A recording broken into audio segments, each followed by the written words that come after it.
Everyone, this is Vishal and welcome back to my channel believe to learn. और दोस्तों, जैसा कि आप सभी को पता है कि मैंने आपसे प्रॉमिस किया है कि मैं आपको पीजीटी हिस्ट्री में बहुत सारे करीब 10,000 के आसपास एमसीक्यू सॉल्व करवाने वाला हूं, हर एक टॉपिक के, जिसमें बहुत सारे एमसीक्यू शामिल होने वाले हैं। साथ ही साथ मैंने आपको ये भी बोला हुआ है कि मैं अलग अलग पुस्तकों से आपके लिए एमसीक्यू लेकर आने वाला हूं। तो आज फिर मैं उसी क्रम में आपके लिए पाषाण काल से संबंधित कुछ एमसीक्यूज लेकर आया हूं, जो परीक्षा की दृष्टि से बहुत इम्पॉर्टेंट होने वाले हैं। तो देख लेते हैं और उनको बेहतर ढंग से समझने का प्रयास करते हैं। तो देखते हैं सबसे पहला एमसीक्यू। मैं थोड़ा सा इसको जूम कर देता हूं ताकि आप चीज़ों को बेहतर ढंग से देख पाएँ। अगर हम बात करें कि भारत के निम्नलिखित 9 पाषाण स्थलों में से किसकी ओर सबसे पहला ध्यान गया, तो आपको बताना है कि जो भारत का 9 पाषाण स्थल दिए हुए हैं आपके पास 4 ऑप्शन में, उसमें सबसे पहला ध्यान किसकी ओर गया। तो इसका सही आंसर होगा लेमन सूरियर की तरफ। किसकी तरफ गया, तो लेमन सूरियर की तरफ जो है सबसे पहला जो है वो ध्यान गया है। अगर हम बात करते हैं 9 पाषाणकालीन स्थल की, तो जो सबसे पहला ध्यान गया है, जो सबसे पहला ध्यान गया वो किसके तरफ गया है, तो वो गया है लेमन सूरियर की तरफ। ये बात आपको दिमाग में बैठा लेनी है। अब हम और आगे बढ़ते हैं और सेकंड क्वेश्चन को देखते हैं। निम्नलिखित में से कौन सा 9 पाषाण जन्य पशुचारक थे। आपको ये बताना है कि कौन से ऐसे 9 पाषाण कालीन लोग थे या जन थे जो पशुचारक के तौर पर, जो पशुओं को चारा खिलाने या पशुपालन का काम करते थे। तो इसका सही आंसर होगा, आपके पास 4 ऑप्शन मौजूद है, इसका सही आंसर होगा पिकली हल। क्या होगा, पिकली हल। ये आपको नोट कर लेना है, क्या हो जाएगा, पिकली हल। बहुत सारे बच्चों ने इस सवाल को परीक्षा में गलत किया हुआ है, ये सवाल परीक्षा में पूछा जा चुका है। अब हम और आगे बढ़ते हैं और नेक्स्ट देखते हैं। तो जैसा कि आप देख पा रहे हैं कि भारतीय उपमहाद्वीप में दर्ज या एकत्र किए गए पूर्व पुरापाषाणिक पुरावेश या पुराअवशेष उपकरण किसके बने हुए थे। इसको हम थोड़ा सरल कर देते हैं, सवाल बहुत कठिन ढंग से पूछा गया।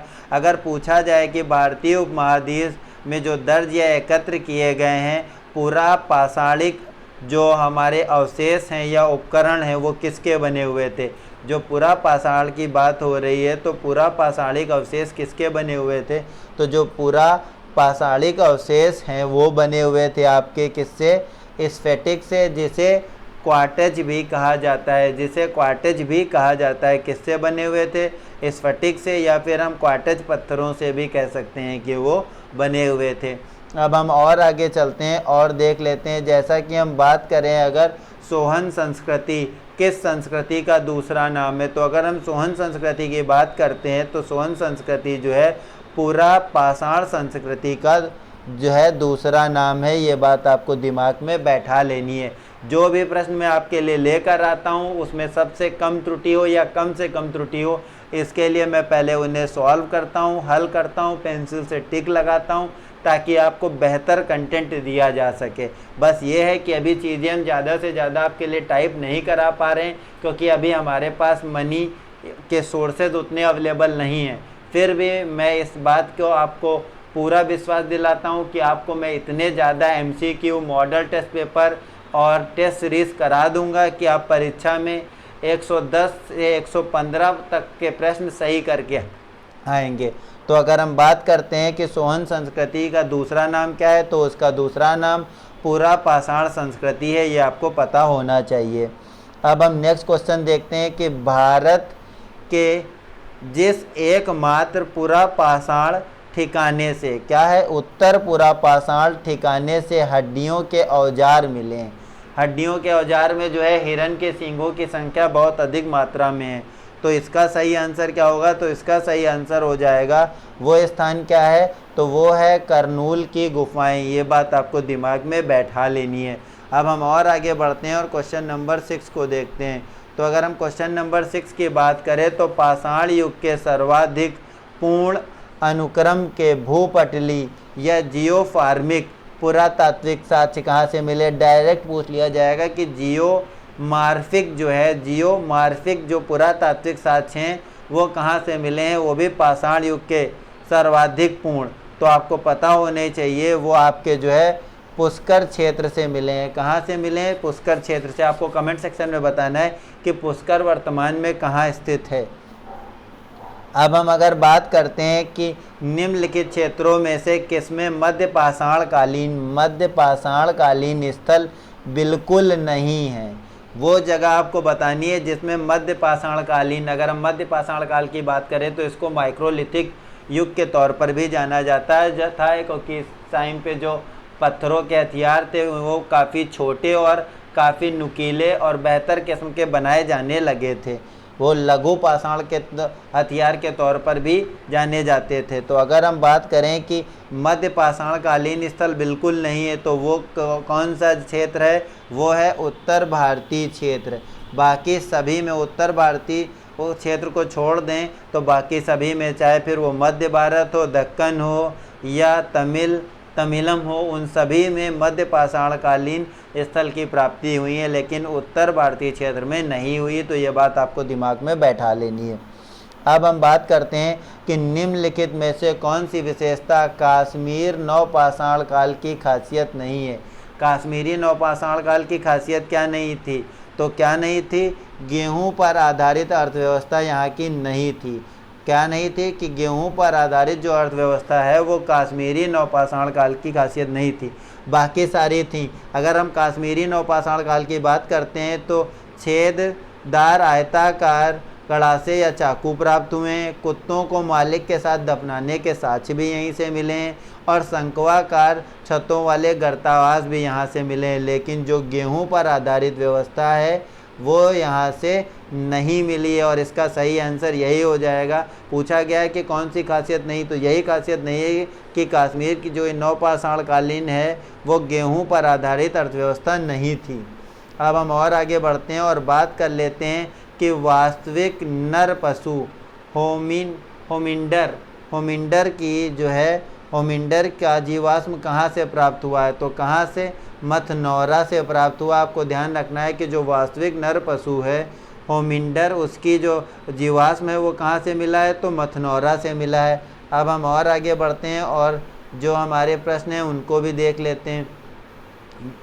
जो बचे हुए प्रश्न हैं उन सारों को हम करते हुए चलेंगे, और अगर आपने ये पाषाण काल के MCQ को सॉल्व कर लिया तो कम से कम आप अपने परीक्षा में इससे संबंधित किसी भी प्रकार का कोई प्रश्न गलत नहीं करेंगे, क्योंकि मैं पाषाण काल से संबंधित कई वीडियोज़ आपके लिए लेकर आ रहा हूं और इसी तरह हर टॉपिक के मैं बहुत सारे MCQ सॉल्व कराऊंगा। बस आपको धैर्य के साथ हमारे चैनल के साथ जुड़े रहना है।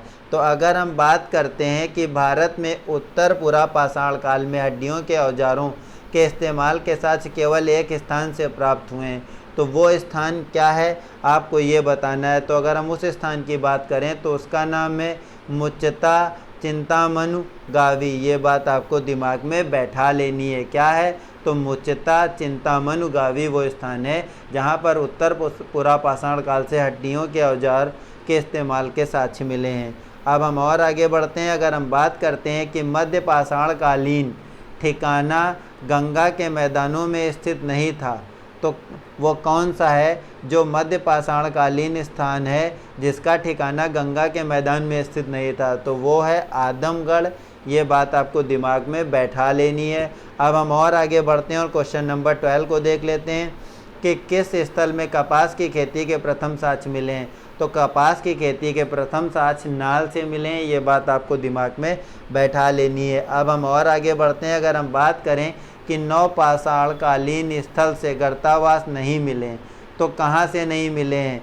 वो है घली गाई। कहाँ से नहीं मिले? तो घली गाई से नहीं मिले। बाकी गुफा करनाल से भी मिले, लिबौर से भी मिले और बुर्जहोम से भी जो है गर्तावास मिले, लेकिन कहाँ से नहीं मिले हैं? तो घली गाई से किसी भी प्रकार के जो है वो आपको नहीं मिले हैं। क्या नहीं मिले हैं? गर्तावास के साक्ष्य। अब हम नेक्स्ट को देखते हैं और बात कर लेते हैं क्वेश्चन नंबर 14 की कि मेहरगढ़ के 9 पाषाण चरण की समाधियों में फिरोजा के मनके मिले हैं तथा पत्थर वहां स्थानीय रूप से उपलब्ध नहीं थे। क्या बोला गया कि मेहरगढ़ के 9 पाषाण चरण की समाधियों से फिरोजा के मनके मिले हैं तथा पत्थर वहाँ स्थानीय रूप से उपलब्ध नहीं था। इसका आयात कहाँ से किया जाता था? तो जो ये पत्थर है इसका आयात कहाँ से किया जाता था? तो आपको पता होना चाहिए, तुर्कमेनिया से इसका आयात किया जाता था, तुर्कमेनिया से इसको ख़रीदा जाता था। तो ये बात भी आपको दिमाग में पता होनी चाहिए। अब हम और क्वेश्चन नंबर 15 को देख लेते हैं। जल्दी जल्दी हम क्वेश्चंस को कवर करते हुए चलेंगे। अगर हम बात करें कि मेहरगढ़ में नवपाषाण चरण में कुबड़दार या उभारदार समलम मिले हैं या मिलते हैं जो स्थानीय रूप से उपलब्ध नहीं हैं, तो निम्नलिखित स्थानों में से कौन सा संभावित स्रोत है? तो अगर हम बात करें कुबड़दार या उभारदार समलम जो मिले हैं कहाँ से? मेहरगढ़, जो कि पाकिस्तान के बलूचिस्तान में स्थित है नवपाषाण काल चरण के। तो उसका जो संभावित स्रोत है वो क्या है? जैतून है। क्या है? जैतून। ये बात आपको दिमाग में बैठा लेनी है। अब हम बात करते हैं पूर्वी भारत के नवपाषाण दौर के अभिलाक्षणिक विशेषता क्या थी? तो क्या विशेषता थी? वह चावल पर आधारित थी। किस पर आधारित थी? तो वह चावल पर आधारित थी। ये बात आपको दिमाग में बैठा लेनी है। अब हम क्वेश्चन नंबर 17 को देखते हैं कि निम्नलिखित क्षेत्रों में से किसमें चावल की खेती के प्राचीनतम साक्ष्य मिले हैं? तो अगर चावल की खेती के प्राचीनतम साक्ष्य की बात करें तो एक लहुरा देव जगह है जहां से आपको 8000 ईस्वी पूर्व से लेकर के 9000 ईस्वी पूर्व तक, अगर आपको लहुरा देव ऑप्शन में नहीं दिखता है तो आप मेहरगढ़ की बात कर सकते हैं। और अगर घाटी की बात होगी तो यहाँ पर घाटी पूछी गई, इसलिए उसका सही आंसर हो जाएगा बेलन घाटी। ये बात आपको दिमाग में बैठा लेना।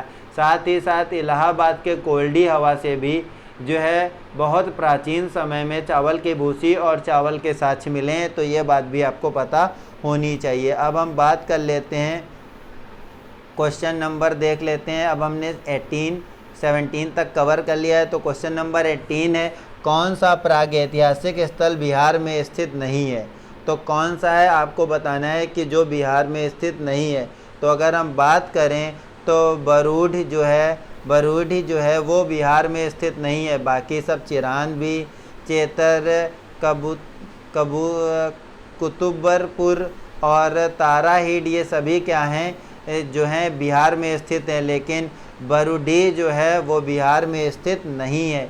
अब कुछ सवाल इतने ज़्यादा अंदर से पूछे जाते हैं, जैसे इसी सवाल को देख लीजिए जिसमें बच्चे बहुत कंफ्यूज होते हैं और गलत करके आते हैं। तो किसी भी प्रकार का कोई भी प्रश्न हो, मैं सारे प्रश्न आपके लिए MCQ के तौर पर लेकर आने वाला हूं, इसलिए आप परेशान मत हों। अब मैं बात कर लेता हूं कि ये निम्नलिखित में से किस स्थल में नवपाषाण कालीन राख का टीला नहीं मिला? तो अगर राख का टीला नहीं मिला है तो कहाँ से नहीं मिला है? संगनकल्लू से। बाकी सभी जगह से राख के टीला के जो है साक्ष्य मिले हैं। ये बात आपको दिमाग में बैठा लेनी है।